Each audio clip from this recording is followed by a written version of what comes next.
तो समुद्र के किनारे जामुन के वृक्ष पर एक बंदर रहता था जो जामुन के पके हुए मीठे फल खाकर मस्त रहता था। एक दिन समुद्र से एक मगर निकलकर उस जामुन के वृक्ष के नीचे किनारे पर बैठ गया।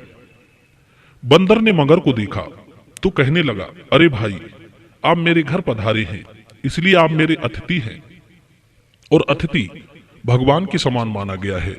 लो जी, ये मीठे मीठे जामुन खाकर आप मेरी सेवा स्वीकार कीजिए।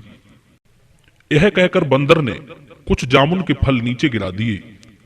विद्वानों का ऐसा कहना है कि जिसके घर से अतिथि बिना भोजन सेवा के वापस लौट जाता है, उससे उसके पितरों के साथ साथ देवता भी मुख फेर लेते हैं। बंदर के द्वारा दिए गए फल खाकर मगर बहुत प्रसन्न हुआ और वो कुछ देर तक बंदर से वार्तालाप करने के बाद अपने घर चला गया। इस तरह से वो मगर रोज रोज आकर बंदर के साथ काफी समय तक उसके साथ समय व्यतीत करता था और फल खाने से जो फल बच जाते थे उन्हें मगर ले जाकर अपनी स्त्री को दे देता था। बंदर और मगर में काफी अच्छी दोस्ती हो चुकी थी।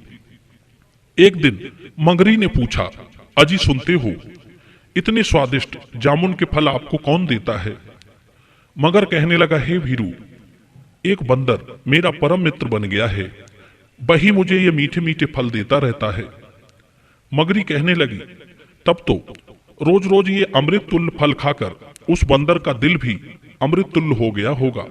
एक काम करो, अगर तुम मुझे खुश देखना चाहते हो तो मुझे उसका दिल लाकर दे दो, जिसे खाकर मेरा बुढ़ापा दूर हो जाएगा और मैं अधिक सुंदर दिखने लगूंगी। मगरी की बात सुनकर मगर कहने लगा, अरे भद्रे, ये तुम क्या कह रही हो? तुम्हें पता है उसने मुझे रोज मीठे मीठे फल खाने को दिए हैं, इसलिए अब वो मेरा भाई हो गया है, मैं उसे मार नहीं सकता। इसलिए अपना ये झूठा हट छोड़ दो। संसार में जन्म देने वाली दो माताएं होती हैं, एक वाणी और दूसरी माता। कहते हैं सहोदर भाई से भी अधिक मुंह बोला भाई गिना जाता है। मगरी कहने लगी, मुझे लगता है कि तूने आज तक मेरी कोई बात नहीं टाली। जरूर कोई बंदरिया होगी जिसके प्रेम में तू सारा दिन वहां रहता है। मैं तुझे समझ चुकी हूं बंधु। मगरी को गुस्से में देखकर मगर ने उसे मनाने का बहुत प्रयास किया, परंतु वो नहीं मानी। उसने इस बात की जिद पकड़ ली कि अगर उसे बंदर का हृदय लाकर नहीं दिया तो वो आमरण अनशन पर बैठ जाएगी। आखिरकार पत्नी के आगे बेबस होकर मगर बंदर के पास पहुंचा। बंदर भी उसे देरी से आने का कारण पूछने लगा और बोला, मित्र, आज तुम बहुत उदास से लग रहे हो, क्या कारण है? अब बातें बनाता हुआ मगर कहने लगा, अरे भाई, आज मैं तेरी भाभी जी की डांट खाकर आ रहा हूं। उसने मुझसे कहा कि तुम मतलबी हो, रोज रोज अपने मित्र के यहाँ फल खाते रहते हो, कभी उसे अपना घर भी दिखाकर उसके उपकार का बदला क्यों नहीं चुकाते? क्योंकि जो पुरुष मतलबी और एहसान को ना मानने वाला है उसके लिए कोई प्रायश्चित ही नहीं बना है। विद्वान पुरुषों का कहना है कि चोरी करने वाले का, शराब पीने वाले का, ब्रह्म हत्या करने वाले का और व्रत भंग करने वाले का तो प्रायश्चित हो सकता है, पर कृतज्ञ का नहीं। मगर कहने लगा, मित्र, इसलिए आज तेरी भौजाई ने तुझे भोजन के लिए घर पर बुलाया है। तेरी भौजाई इस समय खुशी से तेरे आने की बाट जो रही होगी। बंदर कहने लगा, मित्र, तुम ठीक कहते हो। प्रेम के ये 6 लक्षण होते हैं। पहला, लेना, देना, छिपी बात कहना और पूछना, खाना और खिलाना।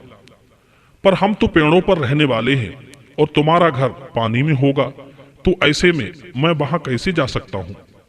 इसलिए तुम जाओ और मेरी भौजाई को ही यहाँ बुला लाओ, जिससे मैं उन्हें प्रणाम करके उनका आशीर्वाद ले सकूं। मगर कहने लगा, तुम चिंता ना करो, मेरा घर पानी में नहीं बल्कि समुद्र के उस पार एक सुंदर जगह पर है। तुम मेरी पीठ पर सवार हो जाओ, मैं तुम्हें वहां लिए चलता हूं। बंदर मगर की चाल नहीं समझ पाया और वो खुशी के मारे मगर की पीठ पर चढ़ गया। मगर उसको लेकर समुद्र के बीच में पहुंच गया। फिर सोचने लगा, अब तो ये हमारे बस में ही है, अब पानी में से भागकर कहां जाएगा। चलो इसको असलियत बता ही देता हूं। मगर कहने लगा, अरे बंदर मित्र, मैंने तुमसे झूठ बोला, मैं तुम्हें अपनी पत्नी के कहने पर मारने के लिए लाया हूं। बंदर कहने लगा, भाई मैंने तेरा क्या नुकसान किया जो तू मुझे मारने की सोचता है। मगर बोला, अरे मेरी पत्नी को तेरे हृदय को खाने की इच्छा हुई है जो मीठे मीठे फलों के स्वाद से बना है।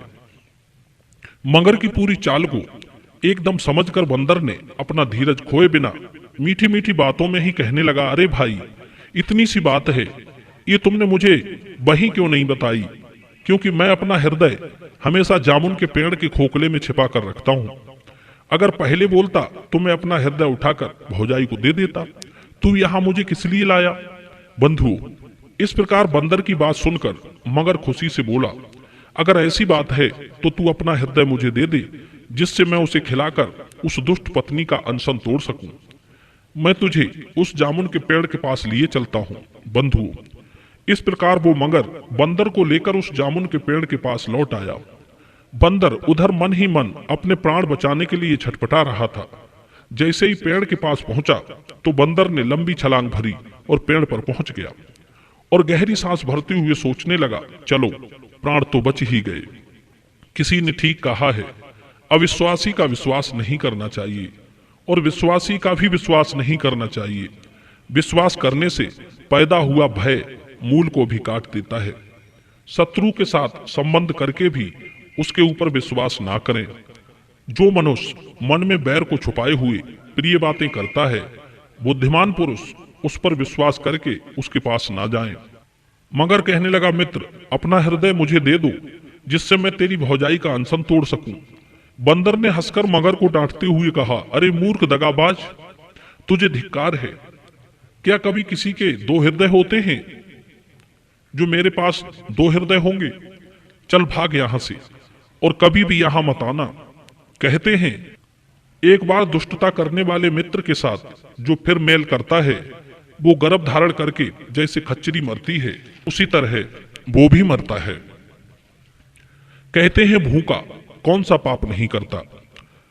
कमजोर मनुष्य निर्दयी हो जाते हैं। बंधु, अपने से अपार ताकत वाले दुश्मन से जो मित्रता करता है, वो स्वयं ही जहर खाता है, इसमें कोई शक नहीं। जो अपने साथ जैसा बर्ताव करे, उसके साथ वैसा ही बर्ताव करना चाहिए। कपट का आचरण करने वाले के साथ कपटपूर्ण बर्ताव करें और अच्छा बर्ताव करने वाले के साथ साधु भाव से ही बर्ताव करना चाहिए। यही नीति धर्म है। सावधान मनुष्य विश्वास करके असमय में कभी किसी दूसरे अविश्वसनीय मनुष्य के घर ना जाए। रात में छिपकर चौराहे पर खड़ा ना हो और राजा जिस स्त्री को ग्रहण करना चाहता हो उसे प्राप्त करने का यत्न ना करें। बंधुओं, इन 7 प्रकार के लोगों को कभी भी अपने घर में ना ठहरने दें। नंबर 1, अकर्मण्य। नंबर 2, बहुत खाने वाले। नंबर 3, सब लोगों से बैर करने वाले। नंबर 4, अधिक मायावी। नंबर 5, क्रूर। नंबर 6, देश काल का ज्ञान ना रखने वाले। नंबर 7, निंदित वेश धारण करने वाले। बंदर कहने लगा, मित्र दगाबाज लालची मित्र से कभी मित्रता संभव नहीं है, इसलिए तुम यहां से चले जाओ और कभी भी मेरे पास मत आना। बंधुओं, यदि वीडियो पसंद आया हो तो वीडियो को लाइक करना, शेयर करना और चैनल को सब्सक्राइब करना। आप सभी दर्शकों का बहुत बहुत धन्यवाद।